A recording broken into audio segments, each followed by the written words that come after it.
ये तब की बात है जब मैं एक खूबसूरत नौजवान हुआ करता था। यूनिवर्सिटी का इख्तितामी दौर चल रहा था। वैसे तो लेक्चर्स वगैरह उन दिनों नहीं हो रहे थे, लेकिन फिर भी सभी दोस्त यूनिवर्सिटी की जिंदगी को जी भर कर जीने की खातिर यूनिवर्सिटी चले जाते थे। सारा दिन क्लास में बैठकर बातें करते रहते। क्लास की लड़कियां भी उन आखिरी दिनों में हम लड़कों से थोड़ा ज्यादा ही फ्री हो गई थी। शायद वो भी हमारी तरह क्लास के हर फर्द को मिस करने वाली थी। मैं पहाड़ की चोटी पे वाक़ एक कबीले का वाहिद यूनिवर्सिटी पढ़ने वाला लड़का था। इस वजह से मुझे कबीले में एक खास इज्जत का मकाम हासिल था। हॉस्टल लाइफ को मैंने बहुत अच्छी तरह गुजारा था। गुजारा नहीं बल्कि जिया था। रात को फेलोज के साथ बैठकर तरह तरह की ऊट पटांग हरकतें करना, ताश की बाजी लगाना, एक दूसरे का बिस्तर इधर उधर फेंकना, रात को सोते वक्त किसी पर पानी फेंक कर उसको नींद से जगा देना और फिर सारी रात उसकी गालियां सुनना, वगैरह वगैरह। बहुत प्यारा वक्त था वो। काश वो वक्त कभी खत्म ही ना होता। एक दिन यूनिवर्सिटी के कॉरिडोर से गुजरते वक्त मैं किसी निस्वानी पुकार के बायस चलते चलते रुक गया। मुझे मेरा नाम लेकर पुकारा गया था। मैंने रुककर पीछे मुड़कर देखा तो मेरी क्लास फेलो आबिश सिकंदर मेरे रूबरू खड़ी थी। ये वही लड़की थी जिसे यूनिवर्सिटी के पहले ही दिन मेरी तकरार हुई थी। फिर ये सिलसिला चलता ही रहा। छोटी सी बात पे हम दोनों मुर्गियों की तरह एक दूसरे से लड़ने लग जाते। वो एक अमीर घर की खूबसूरत और लड़ाकू तैयारा लड़की थी। क्लास की लड़कियों के अलावा वो सिर्फ मुझसे ही बात करती थी। बात नहीं, दरअसल लड़ती थी। एनुअल डिनर के मौके पर न जाने कैसे हम दोनों ने एक दूसरे से माफी मांगकर पिछले लड़ाई झगड़े सारे खत्म कर दिए। उस दिन के बाद हम दोनों की दोस्ती क्लास में मशहूर हो गई। यूनिवर्सिटी का हर फर्द मुझे आबिश के साथ देखकर ना जाने क्यों सीखपा होता रहता था। शायद इसलिए कि मैं एक देहाती सा सादा सा लड़का था जिसके हाथ में लंगूर की जगह अंगूर आ गए थे। दोस्ती होने के बाद मैंने जाना कि वो बहुत नरम दिल की और मोहब्बत करने वाली लड़की थी। जब कभी वो यूनिवर्सिटी से गैर हाजिर होती तो अपनी गैर हाजिरी के बारे में सिर्फ मुझे ही बताती। ये अलग बात थी कि मैं उसको बताए बगैर उसकी छुट्टी की दरख्वास्त लिखकर जमा करवा देता था। ये बात मैंने उसे कभी नहीं बताई थी। कॉरिडोर से गुजरते वक्त जब उसने मुझे पुकारा तो मैं रुक गया। वो मेरे सामने आई और बोली, कहाँ घूमते फिर रहे हो? वो भी अकेले अकेले। यूनिवर्सिटी का आखिरी हफ्ता है, कम से कम ये वक्त तो तुम मेरे साथ गुजारो। उसने प्यार से दोस्ताना शिकायत की थी। मैंने उस लड़की को देखा जिससे कभी मेरा 70 का आंकड़ा था, लेकिन अब वो मेरी सबसे अच्छी दोस्त थी। 4 साल तो तुम्हारे साथ ही गुजारे हैं मैंने, वो क्या कम थे जो इस आखिरी हफ्ते का रोना रोने बैठ गई हो। मैंने अजीब से अंदाज में कहा था। ओए, बकवास बंद कर अपनी।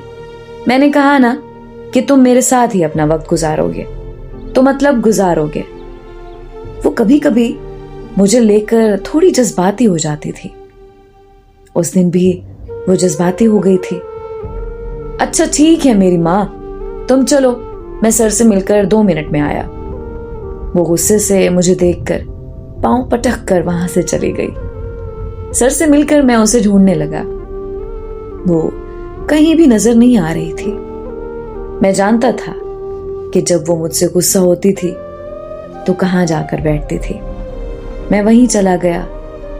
वो वहीं थी, अकेली, गुमसुम, पत्थर के सिल पे बैठी, साथ लगे शहतूत के दरख्त से सर को टिकाए, घास पे गिरे खुश्क पत्तों को देख रही थी।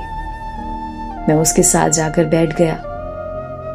उसने एक नजर मेरी तरफ देखा और फिर सामने देखने लगी। नाराज हो? मैंने सवाल किया। खामोशी। मैंने उसको खामोश देखकर फिर वही सवाल किया। उसका जवाब फिर खामोशी था। कुछ तो बोलो, यूं चुप मत बैठो। मैंने प्यार से उसको मनाने की खातिर इल्तजा की। वो फिर भी खामोश बैठी रही, जाने खुश्क पत्तों में क्या ढूंढ रही थी। बहुत उजड़ी उजड़ी सी लग रही थी। पहली दफा उसको देखकर मैंने महसूस किया कि वो अंदर से बहुत दुखी थी। मैंने वजह पूछी, मगर उसका जवाब वही खामोशी ही मिला। मैं बेजार होकर उठकर जाने लगा तो अचानक उसने मेरा हाथ पकड़ लिया। मैंने मुड़कर उसे हैरत से देखा। 4 सालों में पहली बार उसने मुझे छुआ था। पहली बार उसने मुझको छुआ और मुझे मेरी ही नजरों में मोतबर कर दिया। कहाँ जा रहे हो? उसने मेरी तरफ देखकर सवाल किया। तुम्हें मेरा साथ पसंद ही नहीं आ रहा था, इसलिए यहां से उठकर जा रहा था। किसने तुम्हें यहां से जाने की इजाजत दी? वो संजीदगी से मुझ पर अपना हक जताते हुए सवाल कर रही थी। वक्त ने, मैंने भी संजीदगी से जवाब दिया। वक्त कौन होता है हम दोनों का फैसला करने वाला? वो एकदम से तैश में आ गई। मैंने कोई जवाब नहीं दिया, खामोश खड़ा उसको सुनता रहा। फिर उसने एक लंबी सी ठंडी सांस छोड़ी और बोली, चलो आज मुझे कहीं घुमाने ले चलो। घुमाने? वो भी मैं? मेरे पास तो कोई सवारी भी नहीं है। मुझे नहीं पता, बस मुझे कहीं घुमाने ले चलो। ये वक्त शायद फिर कभी ना आए, इसीलिए मैं तुम्हारे साथ एक बार कहीं घूमने जाना चाहती हूं। उसने मुझे देखकर अपना हतमी फैसला सुना दिया था। उसको इनकार करना मतलब उसकी नाराजगी मोल लेना था।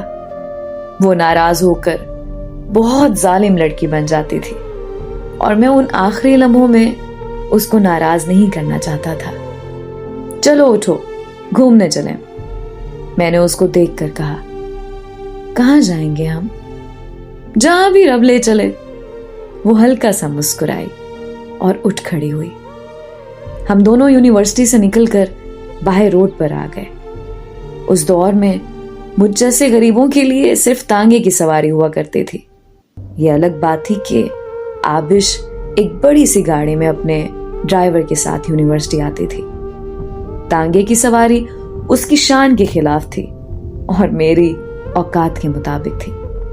मैंने उससे पहले ही कह दिया था कि मैं तुम्हें कार में बिठाना अफोर्ड नहीं कर सकता, इसीलिए इस तांगे पर ही तुमको सब्र करना होगा और खुशी खुशी बैठना होगा। वो मुस्कुरा दी। मैं जानता था कि वो मेरे साथ पैदल भी सफर करने के लिए राजी थी। तांगे पर बैठकर हम जाड़े के मौसम में हल्की धूप में शहर के बाजार में आ गए। मैं उसे चाचे गामे की ठेरी पर ले गया। चाचा गामा खोए वाली कुल्फियां फरोख्त करता था। मैंने वहां से 2 खोए वाली कुल्फियां खरीदी और एक आबिश को दे दी और एक खुद खाने लगा। 4 आने से 2 कुल्फियां खरीदना उस वक्त बहुत अयाशी तस्वुर किया जाता था। उसने पहले कभी ऐसी चीज नहीं खाई थी। कुल्फी खाते वक्त कुल्फी से बहता खोया उसके होंठों से नीचे टपक रहा था। खोए के कुछ कतरे उसकी नाक पर भी लगे हुए थे। उसे देखकर मैं मुस्कुराने लगा। वो समझ गई कि मैं किस वजह से हंस रहा था। अगले ही पल उसने अपनी कुल्फी मेरी नाक और मुंह पर मल दी और मेरे हाथों से मेरी कुल्फी छीन कर खाने लगी। उसके चेहरे पर उस वक्त जो मुस्कान थी वो काबिले दीद थी। उस वक्त एक ही पल में वो मुझे बहुत ही प्यारी लग रही थी। दिल चाह रहा था कि वो ऐसे ही सारी जिंदगी खड़ी रहे मेरे सामने और मैं उसे यूं ही मुस्कुराते हुए देखता रहूं। वो पहला और आखिरी मौका ही था जब आबिश मेरे साथ बाहर कहीं गई थी। हमारे लिए वो चंद लम्हे सैरो सियाहत की तरह ही थे। आज के दौर के बच्चे इस सैर को डेट पे जाना कहते हैं। वो तांगे की सवारी और कुल्फी का मजा मुझे सारी जिंदगी याद रहा, कभी भुला ही नहीं सका। जिस दिन हमारा यूनिवर्सिटी का आखिरी दिन था, उस दिन आबिश बहुत कमजोर दिख रही थी। मैं अपना सामान बैग में समेट कर यूनिवर्सिटी ले आया था और उसे बाहर चाय के ढाबे पर रख दिया था, ताकि यहां से जब फारिग हुआ तो सामान यहीं से उठाकर अपने घर को लौट जाऊंगा। उस दिन तमाम असातिज़ा ने हमारे साथ तस्वीरें भी बनवाई। ये अलग बात है कि वो तस्वीरें कभी मुझ तक पहुंच नहीं पाई। तमाम क्लास फेलोज से आखिरी बार ढेर सारी बातें की। उस दिन जिंदगी में पहली बार वक्त बहुत तेजी से गुजर गया। असातिज़ा से और क्लास फेलो से बातें करके जी नहीं भर रहा था, मगर उस दिन वक्त हमारे हक में नहीं था। फिर मैं आबिश से मिला। वो गमगीन हो गई थी। मैं भी अपने आंसू बहुत मुश्किल से रोके खड़ा था। उसने मुस्कुराने की नाकाम कोशिश की। मैं उसे जी भर कर देख रहा था। उससे दूर जाना पुल सिरात से गुजरने की तरह महसूस हो रहा था। फिर उसने अपनी उंगली से एक सिल्वर रंग की अंगूठी उतारकर मेरे बाएं हाथ की छोटी उंगली में पहना दी। मेरी छोटी उंगली उसकी लेडी फिंगर से बड़ी थी, इसलिए वो अंगूठी मेरी आधी उंगली में ही समा सकी। मैंने अपने गले में पहनी हुई चेन उतारकर पागलों की तरह उसके गले की बजाय उसकी कलाई पे बल देकर बांधी। ये सब कुछ एक हौलनाक खामोशी के ज़ेरे असर हो रहा था। वो भी चुप थी, मैं भी चुप था। उसकी आंखें भी सुर्ख हो गई थी, मेरी पेशानी भी जलने लगी थी। फिर वो एक नजर मुझे देखकर हजार जब्त के बावजूद 2 आंसू जल्दी से बहाकर, बगैर कुछ कहे, बगैर अलविदा किए, वो जल्दी से भागकर अपनी गाड़ी में जाकर बैठ गई। मैं हैरत से उसे देख रहा था। उसकी गाड़ी मेरी आंखों के सामने वहां से उसे लेकर चली गई और मैं वहीं हैरत का मुजस्मा बने उसकी गाड़ी को खुद से दूर जाता देखता रहा। मैंने सोचा था कि वो उस आखिरी दिन मुझसे ढेर सारी बातें करेगी। हर हफ्ते बाद या कम से कम 1 महीने बाद खत लिखने का वादा जरूर लेगी और उस आखिरी दिन वो मुझसे मसनूई झगड़ा करके मुझे हमारी पहली मुलाकात की जरूर याद दिलाएगी। मगर उसने मेरी उम्मीद के मुताबिक कुछ नहीं किया था। जाने उसके जहन में क्या चल रहा था। मैंने आखिरी बार अपनी यूनिवर्सिटी के गेट को देखा। दिल मुट्ठी में आ गया था। फिर बेख्तियारी के आलम में 2 आंसू बहाते हुए मैंने यूनिवर्सिटी को अलविदा कहा और अपना सामान उठाकर तांगे पे रखा और अपने घर की राह ली।